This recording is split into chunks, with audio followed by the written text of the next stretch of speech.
Hey, welcome to another Enneagram podcast. Yeah, that's right. Yet another Enneagram podcast.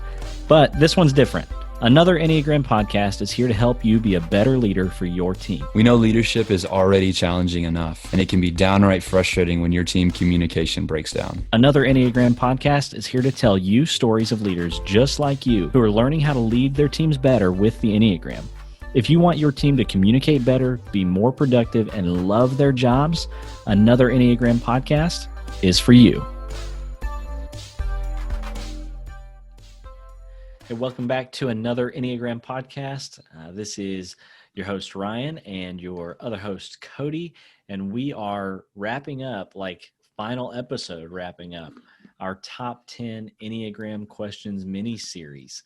So like always, thanks for sharing these little episodes with people. Hope they have been great and informative and even slightly entertaining for you. So here we are, end of the road. Cody, what are you feeling right now?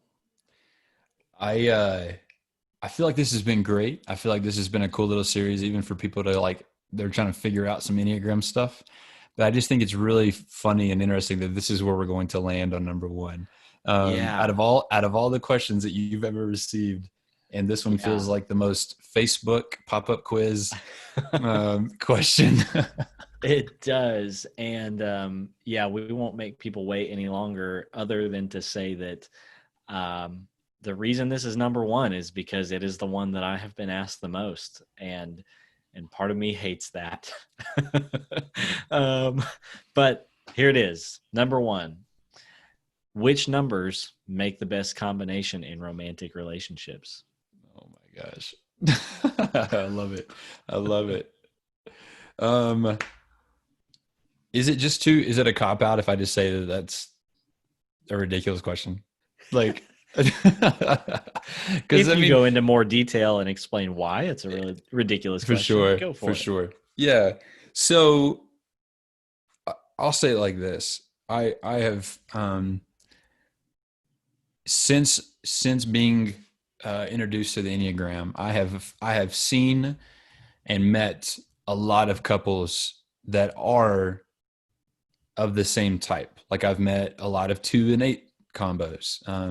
I've met a lot of 9 and 9 combos. I've met quite a few 7 and 9 combos, and there are definitely things in that would stick out, like right out of the gate, of kind of like, oh, I know why you guys would be compatible. Like Bob Goff, he's one of my favorite 7s in the world, and he's married to a 9. He always talks about that she's the string to his balloon, kind of thing. And if you know 7s and 9s, you know what I'm talking about. But I'll just say this, and why I think that question's kind of, we'll just call it silly, is the fact that I don't think there's some magic combination. I don't think that there's things in each type that would make them more compatible with another number. I think any relationship takes work. I think any relationship is going to have its ups and downs. There are certain things, like I have some really good friends that they're both 9s that are married, and they're a cool couple because it's just kind of like, whatever, and I love that. But that doesn't mean that they're more compatible than a 1 and a 5 or, whatever. Right. And so, yes, every type is going to have its strengths and weaknesses as it pertains to relationships.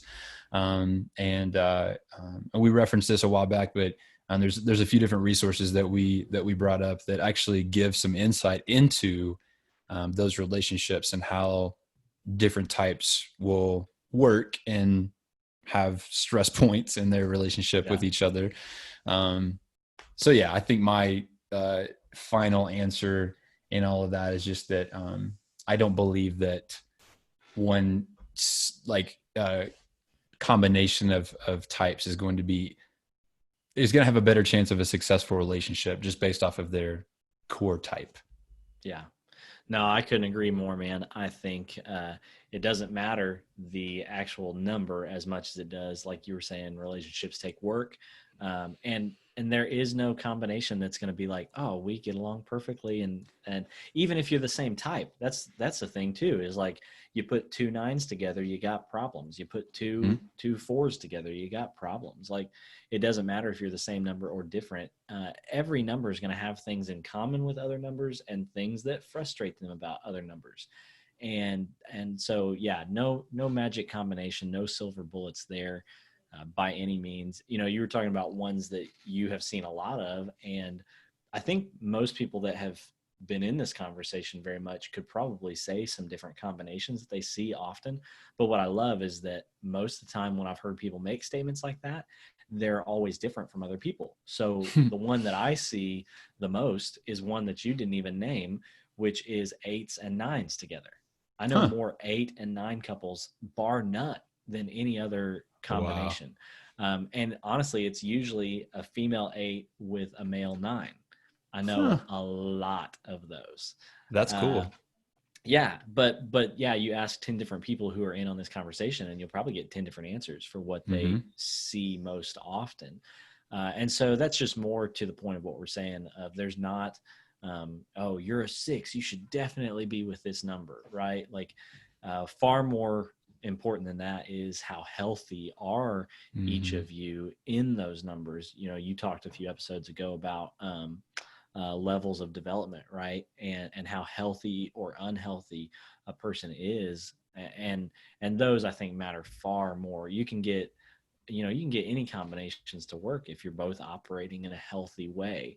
And if you take 2 numbers that you think will be perfect together and you're not doing that in a healthy way, it's not going to work. So sorry to bust the balloon on that for everybody that was hoping to figure out who they were supposed to be getting with on this podcast, but that's not what we're about here.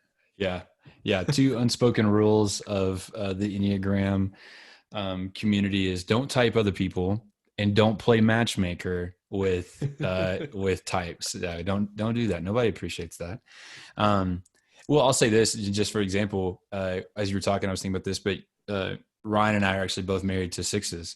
But there's no way that you and I could sit down and be like, well, here is the one way to be the husband to a 6. Because our wives, even though they share a core type, they are different in insane amount of ways. And then us and how we pursue them, love them, serve them, like that, even that looks totally different. And there's a ton of things that go into that. There's, like you said, wings and subtypes and all kinds of stuff that there's even like the moment by moment level of stress and different things like that. And so, I think every relationship is unique. There are definitely some things to learn. Like you referenced that book, The Path Between Us. I mean, that's an incredible book about how to use the Enneagram as a tool to develop your relationships. But even that's going to have some holes and gaps. And so, I think it's cool. Absolutely. Awesome, man. All right. Well, that's the end of our top 10 series. I hope people have enjoyed it and found it beneficial. As always, again, just asking that you would share it with somebody who you think would benefit from it. We would appreciate that greatly. And we'll catch you back here on the next episode of another Enneagram podcast. See you later. Hey, thanks for joining us today on another Enneagram podcast. As fellow leaders, we know it can be frustrating when it seems like you always run into the same problems on your team with the same people. But leaders just like you are learning how to lead their teams better using the Enneagram, and you can too. So if you like what you heard today, we would love it if you would share this podcast on social media and leave a rating or review wherever you listen to podcasts, preferably only good, reviews and ratings. That would be great. If you'd like to connect with us, you can find us on Instagram. We're at Another Enneagram, or head over to our website, anotherenneagram.com. Thanks for listening, and we'll see you on the next episode of Another Enneagram podcast.